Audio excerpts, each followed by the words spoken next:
is the WWE champion, one of the biggest stars in professional wrestling.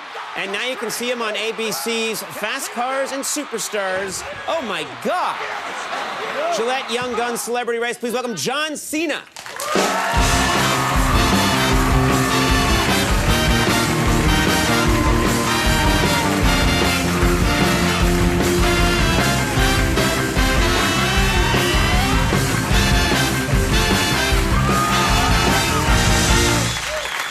How are you?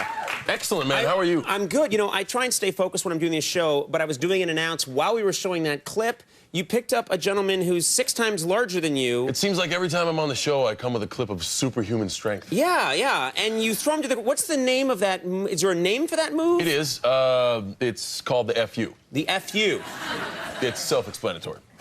I was confused by the grinding, and now I'm confused again. Yes. So you've named that move, and you literally threw that guy to the ground. I've noticed that your arms are... I mean, that you're a very powerfully built gentleman, but your arms don't even look like human arms to me. It looks like you have canned hams in there.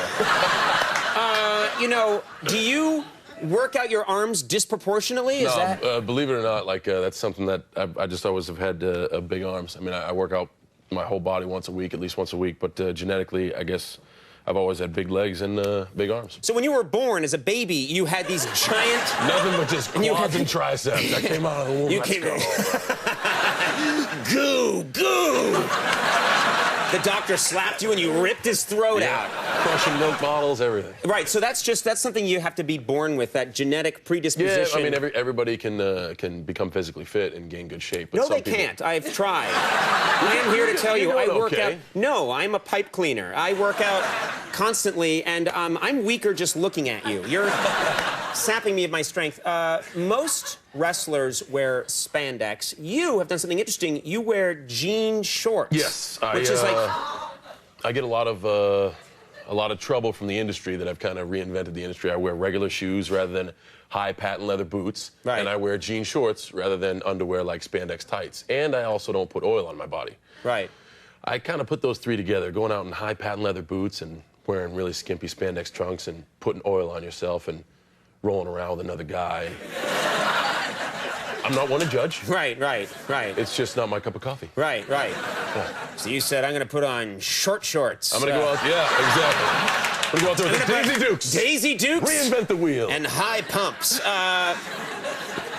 You are such a, I mean, when you're out there in the ring, and I've watched you wrestle many times, you have an intensity that I think is rare even in professional wrestling. You really are into it. That's kind of what I'm known for. I mean, I really get mad. Like, I go through that curtain, and I enjoy the atmosphere of our crowd, but the one thing I keep in the back of my mind, and I'm sorry for the folks out in the audience, but the one thing I keep in my mind when I go through that curtain is I'm meaner than dog tax. Because every dog poops, but when a dog poops, it's like, if a dog were to be tax, a dog would be like, come on! My goodness! I don't think the dog would say, my goodness, at the end.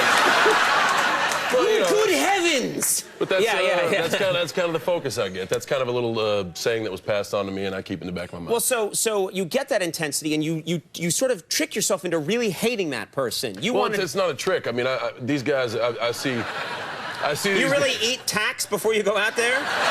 And then go to the men's room, is what you're saying. Eat tax, take some Metamucil, and then it's all good. All right. No, I ride with these guys, or we see each other about 250 times a year, so through that course of all our shows, not everybody's perfect. Everybody does at least one thing to make you mad.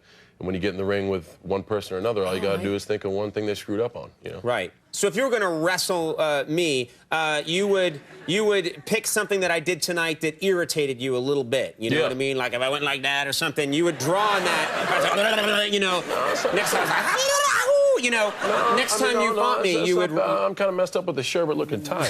Yeah. Fix out your tie. Please, it's almost melted. Please, sir. There's something in wrestling. There's a match called a table, ladder, and chair match. Yes, there is. Explain that to me. Well, this is a match in which a prize, usually a championship title, is suspended about 25 feet from the ring on a noose.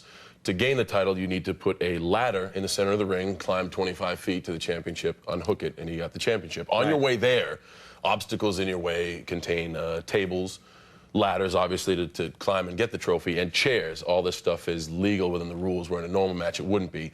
So as soon as the bell rings, you can get waffled with a chair, you can hit somebody with a chair, you can put somebody through a table, crack somebody over the head with a ladder, and then climb 25 feet to victory. Why stop there? Do they ever throw other, like an ottoman? Oh, there's turn-of-the-century diving helmet, you know? That stuff just really doesn't have the impact as just going through a regular There's something very satisfying about, I've noticed this too, when someone gets hit with a chair and it just looks cool. I don't know what it is. When you take a nice metal folding chair and you waffle somebody in the head and there's a nice big dent and there's an imprint in their head, there's nothing better. It's a beautiful thing. Yeah. It's a beautiful thing. It's the test of time. We've been doing it for years. Could you use one of our talk show chairs in one of those matches just once? I think that would be cool. People always use that standard chair, but something like this right here.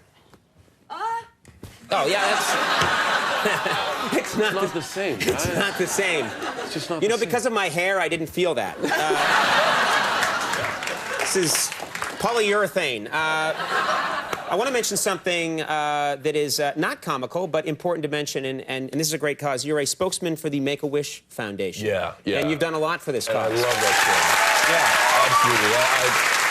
I know we have a lot of fun on the show, but I really love the Make-A-Wish Foundation. For those who don't know, Make-A-Wish is a charity in which they grant terminally ill children one wish, whether it's to just simply maybe go to a beach, go to a Super Bowl, come see the WWE. We grant a lot of wishes.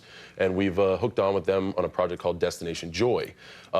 This allows you people, their slogan is everyone has the power to grant a wish. And it allows everybody, including myself, to raise money to fund Make-A-Wish so they can let these children actually experience their wish. What the WWE is doing is they're supplying 4 ringside tickets to WrestleMania 24, our biggest event of the year. It's in Orlando, Florida. It's over 60,000 people. You're going to fly in the WWE corporate jet, so it's a complete first-class accommodations. They'll put you up in a hotel for the whole week. You'll get to hang out with me if you can hang with that. I don't know. But then and you also get a ringside seat. You and 3 of your buddies get a ringside seat to WrestleMania 24. And to find out about Make-A-Wish or Destination Joy, you can go to www.wish.org, and I think the auction is already underway, so you can start placing your bids. It's a fantastic cause, so do get involved. Fast Cars and Superstars airs this Sunday and Tuesday at 8 on ABC. WWE's Raw airs Monday night at 9 on USA. And, of course, check out the Make-A-Wish Foundation website. Thanks for having me on. Thank you so much. You're a good man. John Cena, we'll take a break when we come back. Andrew Bird is here. We'll see you in a second.